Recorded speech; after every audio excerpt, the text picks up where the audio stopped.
तमीज से बात करिए, मैं सीनियर हूँ आपका। और अब संदीप भैया छोटे नौकर लग रहे।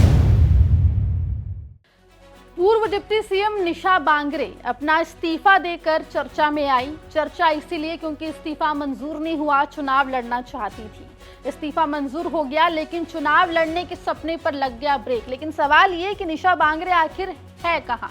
विस्तार से इस रिपोर्ट में आपको बताएंगे। नमस्कार, आप देख रहे हैं एमपी तक और मैं हूं आपके साथ आकांक्षा ठाकुर। लंबी लड़ाई लड़ने के बाद निशा बांगरे का इस्तीफा आखिरकार मंजूर हुआ। हाईकोर्ट से लेकर सुप्रीम कोर्ट का दरवाजा निशा बांगरे ने खटखटाया और अंतिम में उनको राहत मिली। प्रशासन ने उनका इस्तीफा मंजूर कर लिया।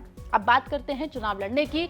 निशा बांगरे ने इस्तीफा दिया था चुनाव लड़ने के लिए, लेकिन कांग्रेस ने आमला से प्रत्याशी की घोषणा कर दी। बता दें कि निशा बांगरे आमला से चुनाव लड़ना चाहती थी।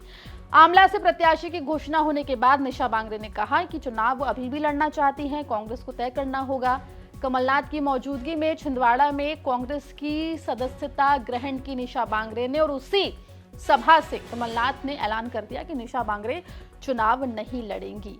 ये कहा गया कि निशा बांगरे जो है वो पार्टी के साथ रहेंगी और पार्टी में फिलहाल चुनाव में जो है प्रचार करती हुई दिखाई देंगी। लेकिन जैसे ही निशा बांगरे के इस सपने पर ब्रेक लगा, यानी कि चुनाव लड़ने के सपने पर ब्रेक लगा, निशा बांगरे कुछ इनएक्टिव दिखाई दे रही है। बता दें कि केवल छिंदवाड़ा निशा बांगरे पहुंची थी, नकुलनाथ की सभा में चुनाव प्रचार करती हुई दिखाई दी थी। उसके बाद से निशा बांगरे ने भोपाल में डेरा डाला हुआ है।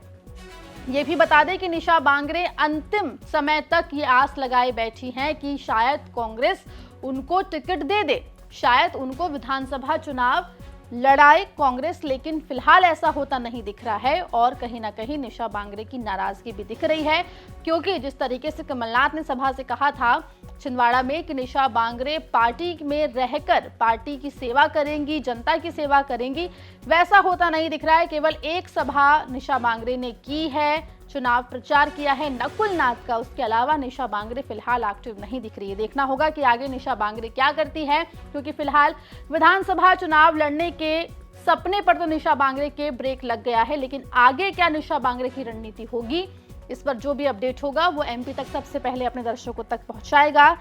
निशा बांगरे के फैसले और जो पूरा प्रकरण है उसको लेकर क्या कुछ आप सोचते हैं, कमेंट सेक्शन में जरूर बताएं और मध्य प्रदेश जुड़ी तमाम खबरों के लिए बने रहिए एमपी तक के साथ।